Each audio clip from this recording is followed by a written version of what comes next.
시편 20편에 있는 말씀을 교독하는 방법으로 같이 읽겠습니다. 환난 날에 여호와께서 내게 응답하시고 야곱의 하나님의 이름이 너를 높이 드시며 내 모든 소재를 기억하시며 내 번제를 받아주시기를 원하노라.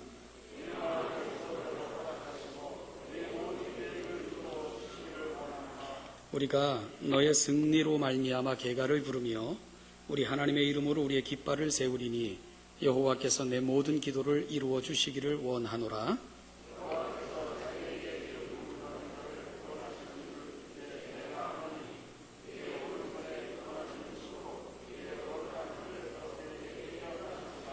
어떤 사람은 병거, 어떤 사람은 말을 의지하나 우리는 여호와 우리 하나님의 이름을 자랑하리로다. 같이 읽죠. 여호와여 왕을 구원하소서. 우리가 부를 때에 우리에게 응답하소서. 아멘. 기도하겠습니다. 하나님 아버지, 모든 것이 혼란스럽고 진리가 왜곡되어지고 또 외면당하는 그런 시대를 저희가 살고 있습니다. 한 주간을 시작함에 오늘도 예배의 자리로 먼저 초청하여 주시고 또 말씀 앞에 우리를 세워주신 거 너무너무 감사합니다. 오늘 하나님의 귀한 말씀 깨달을 수 있는 지혜를 주시고 그 말씀을 성령 하나님 우리 마음판에 새겨주옵소서. 또한 우리가 살아가는 삶의 자리에서는 매 순간마다 이 말씀을 생각나게 하셔서 말씀의 토 위에서 승리할 수 있도록 용기와 힘도 허락하여 주옵소서. 감사드리며 예수님의 이름으로 기도하옵나이다. 아멘. 제가 참으로 좋아하는 단어가 하나 있는데요. 우리라는 단어를 참 좋아합니다. 제게는 아주 오래된 교회 친구들 모임이 있는데 그 모임 이름을 제가 졌는데 그 모임 이름이 우리들, ours, 우리들이라는 이름으로 그렇게 모이고 있죠. 우리라는 말은 나 혼자서는 결코 만들 수 없는 단어입니다. 함께 더불어 어우러질 때 비로소 만들어질 수 있는 단어, 그게 우리라는 단어입니다. 그래서 우리라는 단어는 마치 숲과 같다 이런 생각을 했는데요. 여러분, 한 그루의 나무가 아무리 우람하고 또 아무리 아름답고 거대해도 나무 한 그루는 숲이 될 수 없잖아요. 비록 볼품 없게 생긴 것 같아도, 우람하진 않아도, 보잘것없는 것 같아도 함께 어우러질 때 비로소 숲이 될 수가 있는 거죠. 교회는 숲입니다. 함께 어우러져 만들어가는 숲, 그것이 교회이고 교회의 본질입니다. 모두가 함께 어우러질 때 비로소 가장 아름다운 숲이 완성되는 신비, 그게 교회가 갖고 있는 아름다움이고 그것이 교회가 갖고 있는 신비한 의미입니다. 그래서 저는 교회를 이렇게 정의하기를 좋아해요. 우리 공동체 혹은 숲 공동체 이렇게 부르기를 좋아합니다. 우리가 성경을 보면 창세기 1장 26절 27절에 보면 이런 말씀이 있죠. 하나님이 이르시되 우리의 형상을 따라 우리의 모양대로 우리가 사람을 만들고 그들로 바다의 물고기와 하늘의 새와 가축과 온 땅과 땅에 기는 모든 것을 다스리게 하자 하시고 하나님이 자기 형상 곧 하나님의 형상대로 사람을 창조하시되 남자와 여자를 창조하시고. 하나님은 우리로 존재하십니다. 그리고 우리로 존재하시는 그 형상을 따라 사람을 지으신 거예요. 그래서 형상이라는 말 속에는 관계적 개념이 들어있어요. 그래서 여러분, 아담과 하와로 지으신 것은 바로 우리로 존재하시는 하나님의 반영이다, 이렇게 말씀을 드릴 수가 있는 거예요. 인간은 혼자서는 인간이 될 수가 없습니다. 우리가 가장 잘 아는 한자와 사람 인자도 서로 기댈 때 사람이 될 수 있다, 그런 뜻이라면서요. 그리고 인간이라는 말도 사람과 사람 사이 그런 의미를 갖고 있지 않습니까? 여러분, 교회도 마찬가지예요. 교회 에클레시아라고 하는데 부름받은 사람들의 모임이 교회입니다. 그러니까 교회라는 말 속에도 이미 우리라는 개념이 존재하고 있는 거예요. 혼자서는 아무리 똑똑하고 아무리 유능하고 아무리 거대하게 보여도 결코 교회가 될 수가 없습니다. 그리고 그 교회의 우리됨은 바로 하나님으로부터 기원하는 개념이라는 것을 우리가 놓치지 말아야 됩니다. 저는요, 오늘 이 시대 교회들이 가장 시급하고 절실하게 회복해야 되는 개념이 바로 우리라는 개념 아닌가, 이런 생각을 하게 됩니다. 그래서 오늘 시편 20편을 묵상하는 가운데 제가 나름대로 교회에 대해서 내린 정의, 그리고 교회에 대한 생각들, 신학들을 오늘 이 아침 여러분과 함께 나누어 볼까 합니다. 여러분, 왜 교회는 우리 공동체이며 숲 공동체이어야 되고 왜 우리 공동체, 숲 공동체를 회복해야 되는가? 첫째는요, 그래야만 캠프파이어를 할 수 있기 때문입니다. 뭘 할 수 있다고요?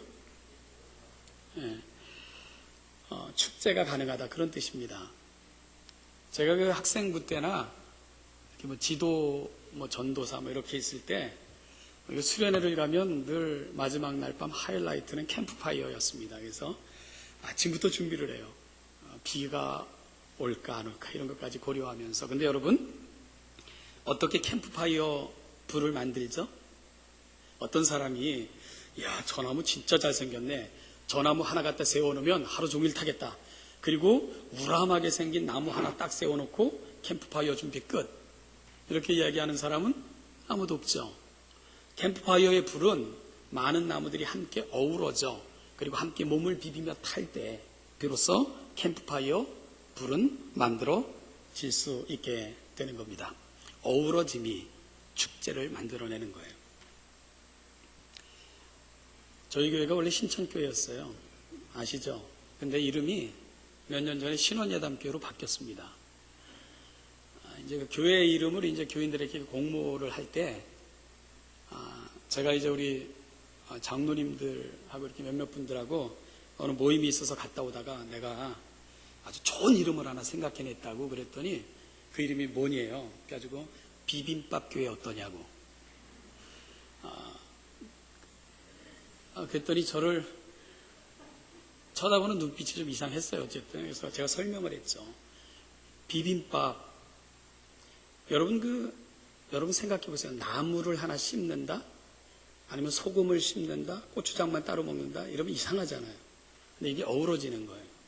어우러지면 각자가 숨겨지지만 그 오묘한 맛 속에 함께 섞이는 거죠. 그리고 그 위에 참기름 한 방울. 배고프시죠? 그러면 정말 세상에서 가장 귀한 음식이 만들어지는 거예요. 그래서 제가 교회는 그래야 되지 않겠냐고. 보잘것없는 파 한 조각도 비빔밥 속에 들어가면 맛을 위한 아주 멋진 재료가 되는 거라고. 정말 먹다 남은 나물도 비빔밥이라는 것에 합쳐지면 함께 어우러져 가장 신비한 맛의 재료가 되지 않냐고. 그리고 참기름 한 방울, 성령의 기름 부으심. 그러면 교회가 완성되는 겁니다. 그랬더니 옆에 있는 한 분이 그랬어요. 목사님, 하나 더 있다고. 뭡니까? 고추장. 그거는 보혈의 피라고.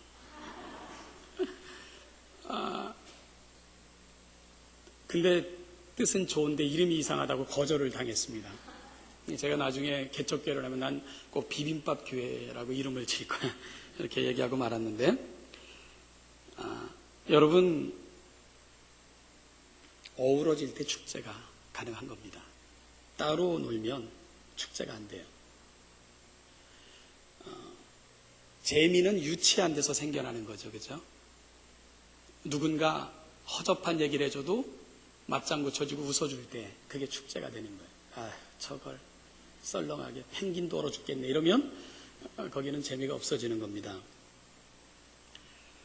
함께 어우러질 때 맛도 나고요. 함께 어우러질 때 캠프파이어 불은 타오르게 되어 있는 겁니다.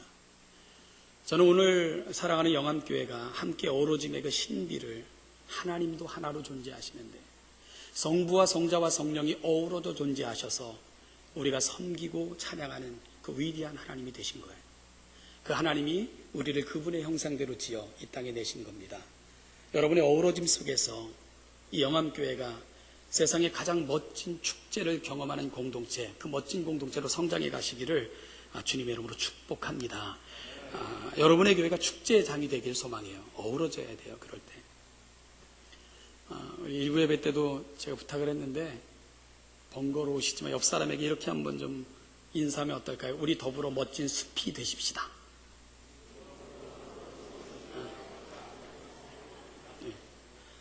저한테 인사하라는 게 아니고 옆 사람에게. 다시 한번 할까요? 우리 더불어 멋진 숲이 되십시다.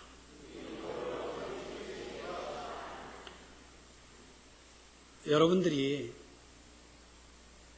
더불어 멋진 숲이 되시고 더불어 함께 아름다운 숲을 이루어 가셔서 세상의 교회의 신비한 맛도 제공하시고 지치고 힘든 새들이 와서 깃들고 안식하며 또다시 날아갈 수 있는 아름다운 안식의 공간이 되어주는 것처럼 우리 영암교회가 그런 공동체 되시기를 주님의 이름으로 축복합니다.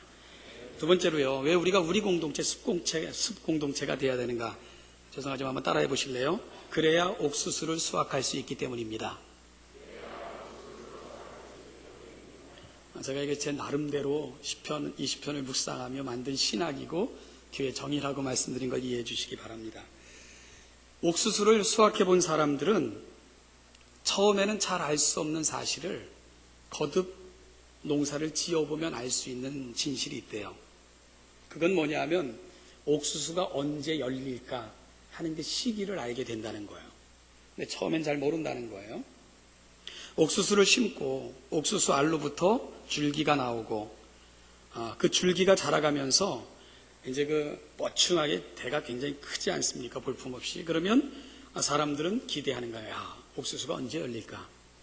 그런데 옥수수 줄기가 자라면서 어떤 시점이 되면 옥수수 줄기는 스스로 열매를 맺을 거예요 하는 걸 알려준다는 거예요. 여러분 그 신호가 뭔지 압니까? 밑에 잔뿌리가 나기 시작을 하는 거예요. 그리고 우리 여기 또 말씀해 우리 홍장로님 저분이 저 강원도 출신이야.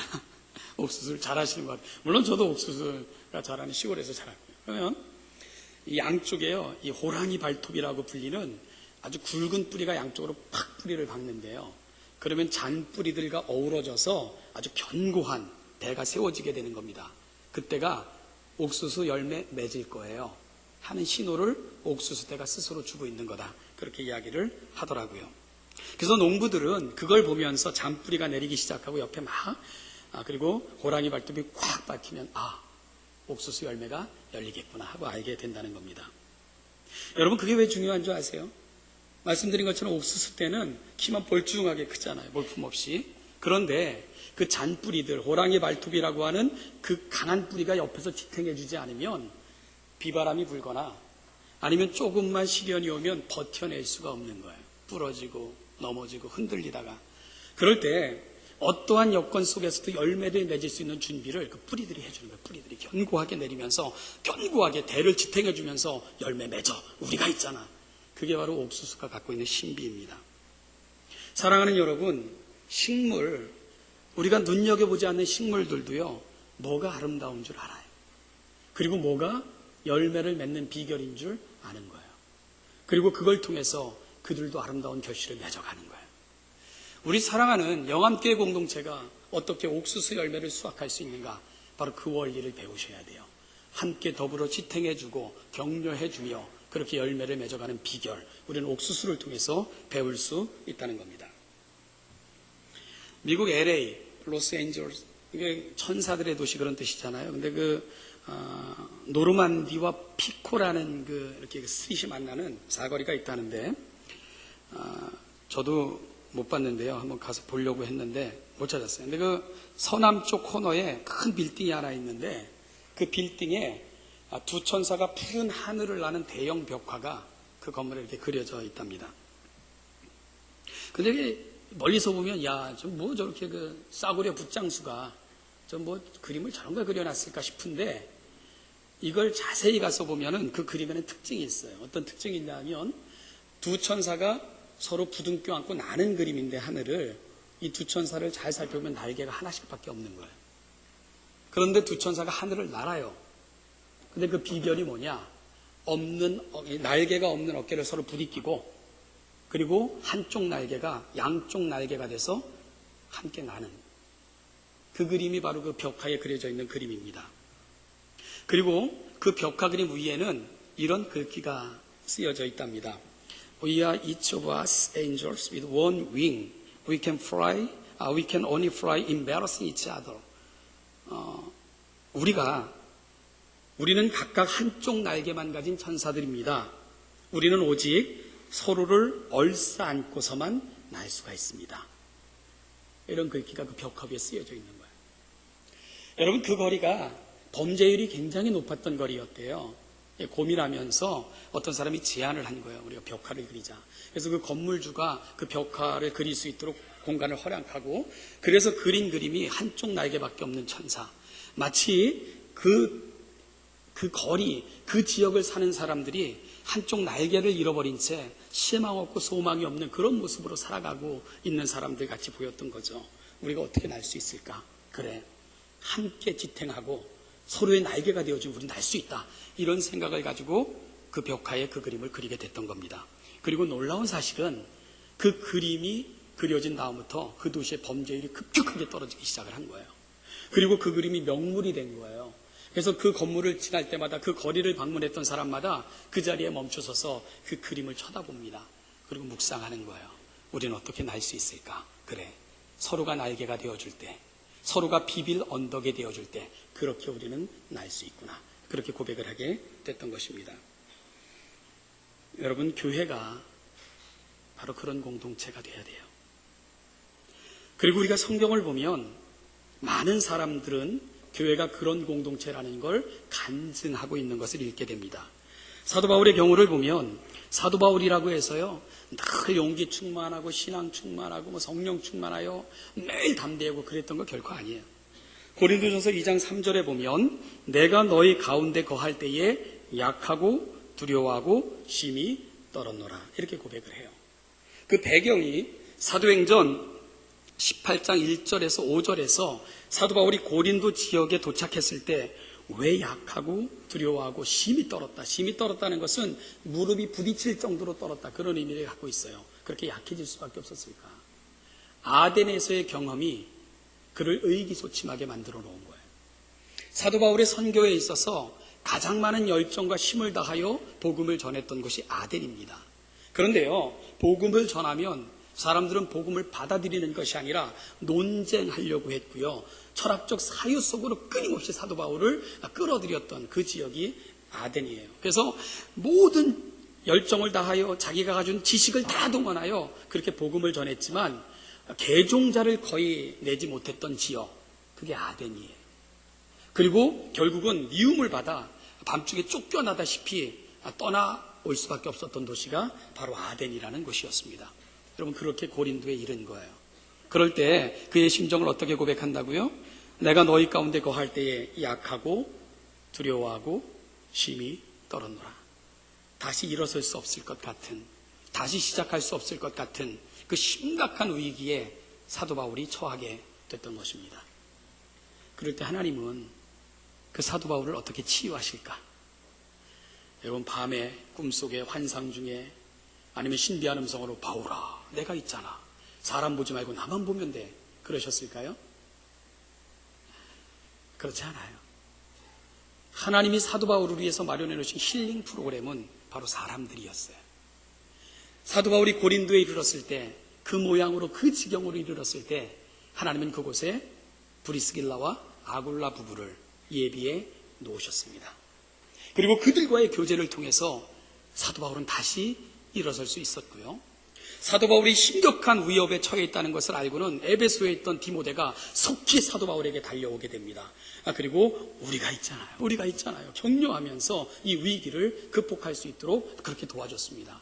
그래서 사도 바울의 위대한 고백이 고린도 지역에서 터져나오기 시작하는데, 내가 지금까지는 사람의 지혜와 생각대로 복음을 전했지만 이젠 내게 주신 은혜, 십자가 외에는 나는 결코 어떤 것도 전하지 않겠다. 이 위대한 결심 대전환이 일어났던 것이 바로 고린도 교회에서 되어졌던 결심입니다.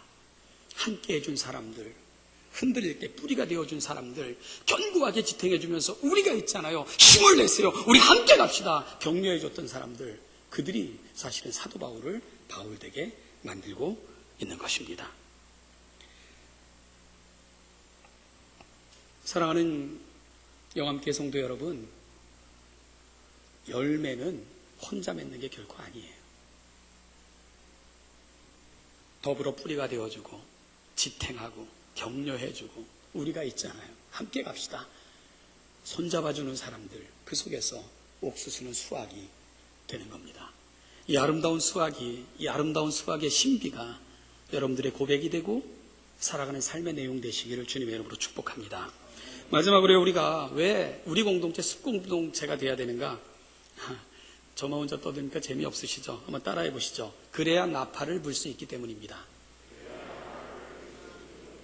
뭘 불 수 있어요? 나팔은 누가 불죠? 승리자가 나팔을 부는 게 아닙니다. 승리한 사람을 축하하기 위해 주변 사람들이 부는 거예요. 그게 나팔입니다. 오늘 우리가 읽은 시편 20편을 보면 이 시편을 읽을 때마다 저는 감동을 받아요. 이 문학에서 글을 쓸 때 시점이라는 말을 사용해요. 1인칭 시점, 2인칭 시점, 3인칭 시점 이런 말을 쓰는데, 오늘 우리가 본문을 읽다 보면 이 진행될수록 이 시점이 바뀌는 것을 눈치채실 수 있을 거예요. 1절부터 4절은 그 시점이 너를 향하고 있어요. 너로 끊임없이 너가 주체로 등장을 합니다. 그런데 5절부터 9절, 5절 이하를 보면 그 시점이 우리로 바뀌어요. 우리로 바뀝니다. 너의 이름을 부름으로 시작된 노래가 우리의 노래로 끝나고 있는 구조, 그것이 시편 20편이 갖고 있는 아름다운 구조입니다. 앞부분은 이게 시인의 소망이 기록되고 있고요. 그리고 뒷부분에는 승리의 계가가 불려지며 소개되고 있는 그런 구조로 20편이 되어 있습니다. 그런데요, 이게 놀랍다는 거예요. 시인은 앞부분에서 너를 향한 소망을 고백해요. 환난 날에 하나님께서 너에게 응답하시고, 야곱의 하나님의 이름이 낙심하고 좌절하고 아파서 축 처진 어깨처럼 의기소침한 너를 다시 붙들어 높이 세워주시기를 원하고, 성수에서 너를 도와주시기를 원하며 시온에서 흔들리는 너를 붙드시기를 원하고, 내 소원을 위해 드리는 내 소재를 기억하시길 원하며, 마음의 짐, 죄 때문에 아파하며 드리는 내 번제를 받으셔서 아름다운 회복이 네 삶 속에 이루어지기를 원하고, 네 소원대로 생각보다 계획보다 아름답게 이루어가신 하나님의 은혜가 너의 삶 속에 충만하시길 바래. 이게 1절부터 4절이에요. 그리고 5절부터는 주제가 바뀌고 또한 분위기도 바뀌어요. 앞에서 차분하게 하나님을 향한 간절함을 노래했다면 5절 이하에서는 공동체의 환희와 감격을 소개하고 있습니다. 여러분, 이거 읽어야 돼요. 우리 5절을 우리 한번 같이 읽어보기를 원합니다. 5절 큰 소리로 읽을게요. 시작. 우리가 너의 승리로 말미암아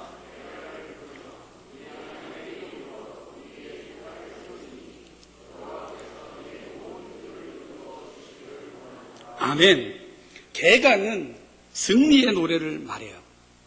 깃발을 세운다는 것은 승리에 대한 확인이고 모두에게 알려주기 위해 깃발을 세우는 것입니다. 그런데 여러분, 뭐가 이 시인의 승리의 노래가 되고 있는가? 시인이 깃발을 올리면서까지 많은 사람들에게 보여주고 싶은 그 영광이 뭔가? 우리가 이걸 주목해야 되는 거예요. 하나님이 내 기도를 들으셨기 때문 아닙니다.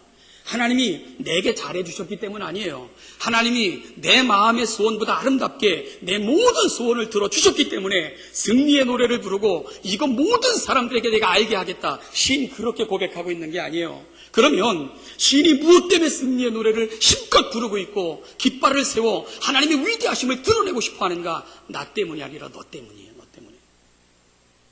하나님이 너의 기도를 들으셨기에, 하나님이 너의 소원을 들으셨기에 하나님께서 네 마음속에 새겨진 소원과 계획보다 더 아름답게 이루어 주셨기에 하나님이 네 소원의 소재를 받으시고 하나님이 죄 때문에 때로는 여러 가지 힘든 상황 때문에 아파하며 하나님 앞에 드렸던 그 번제 예배를 받으셔서 하나님의 영광을 드러내셨기에 이것이 나의 노래야.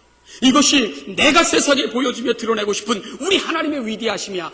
나 때문이 아니라는 거예요. 너 때문이라는 거예요. 너에게 은혜를 주시고 너를 높이 드시고 너에게 은총을 베푸신 그 하나님 때문에 내가 노래해. 그 하나님으로 말미암아 내가 승리의 깃발을 올리며 이 사실을 알려주길 원해. 시인이 지금 그렇게 고백을 하고 있는 거예요.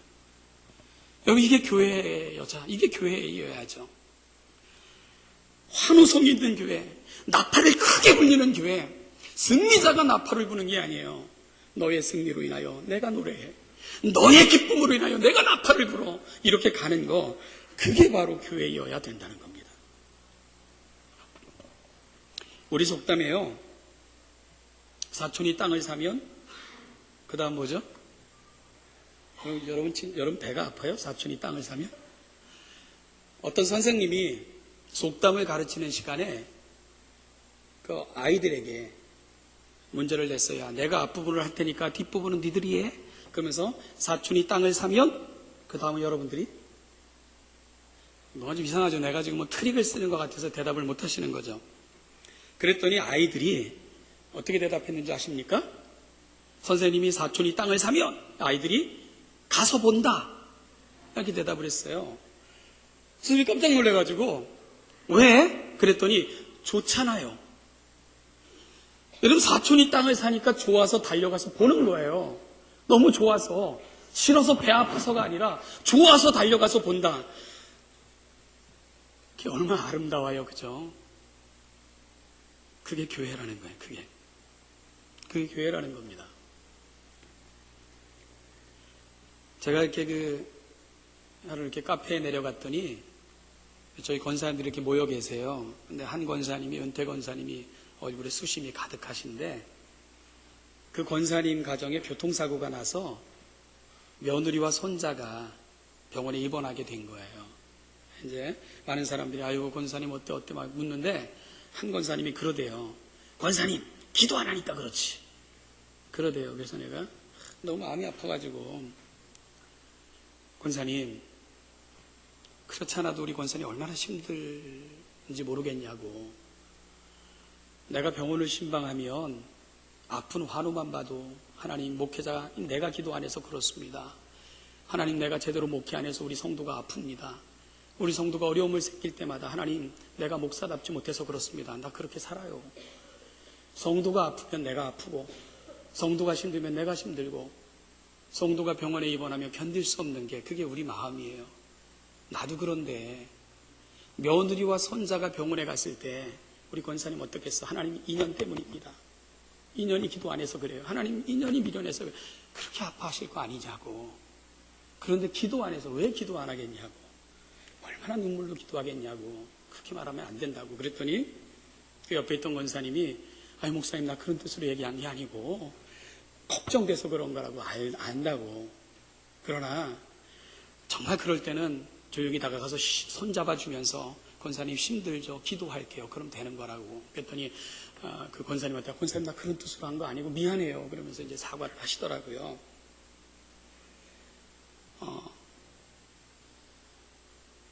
제가 아까 우리 김영재 장로님이 제가 영암교회를 좋아하는 것 같다고. 제가 영암교회는 추억이 많은 데입니다. 근데 제가 여기 오랫동안 설교를 했는데 아는 사람이 별로 없더라고요. 서운하게. 우리 그 점차모 장로님 아까도 오셔서 그 말씀하시던데, 예전에 여기 전 목사님 계실 때 안식년 때 제가 한 달 동안 와서 설교를 했어요. 아세요? 그때 이제 이렇게 일부 예배 끝나고 내려가면 장로님들 목사님 안 계시니까 늘 모여서 교회를 걱정하세요. 그럼 저는 쑥스럽잖아요. 이렇게 슬쩍 나오려고 그러면 우리 정찬문 장로님, 김용원 장로님 이런 분들이 그냥 있으라고. 우리가 남이가? 그러면서 거기 앉혀놓고 그러셨어요. 그래서 제가 이제 장로님들이 교회를 위해서 걱정하시면서 회의하고 그러는 것도 그때 보기도 하고 그랬죠. 저는 우리 사랑하는 영암교회가 축제가 있고 아름다운 옥수수를 수확하고 나팔을 불 수 있는 그런 아름다운 공동체로 자라가기를 주님의 이름으로 축복합니다. 우리 공동체가 돼야 돼요. 우리 공동체. 함께 어우러져 나를 희생하며 불꽃을 만들어낼 수 있고, 열매 맺어봐. 우리가 도와줄게. 잔뿌리가 되어주고 든든한 뿌리가 되어 열매 맺을 수, 누군가가 열매 맺을 수 있도록 우리가 함께 지탱해주는 공동체. 그런가 하면은 사춘이 땅을 쓰면 배 아픈 공동체가 아니라 너의 승리로 그것이 나의 노래가 되고, 하나님이 네게 베푸신 은혜가 나의 찬송이 되고, 하나님이 너에게 은혜 베푸심을 인하여 내가 위대하신 하나님을 송축하며 그 하나님을 세상에 드러나길 원해. 이 노래가 가득한 교회, 우리 영암교회 멋진 공동체 되시기를 주님의 이름으로 축복합니다. 기도하겠습니다. 하나님 아버지 감사합니다. 귀한 만남 감사합니다. 우리 사랑하는 영암교회 그런 공동체 되게 하시고, 이 마지막 시대 하나님께서 그렇게 드러내셔서 영광 받으실 만한, 하나님의 영광을 보여주실 만한 그런 교회로 성장할 수 있게 도와주옵소서. 감사드리며 예수님의 이름으로 기도하옵나이다. 아멘.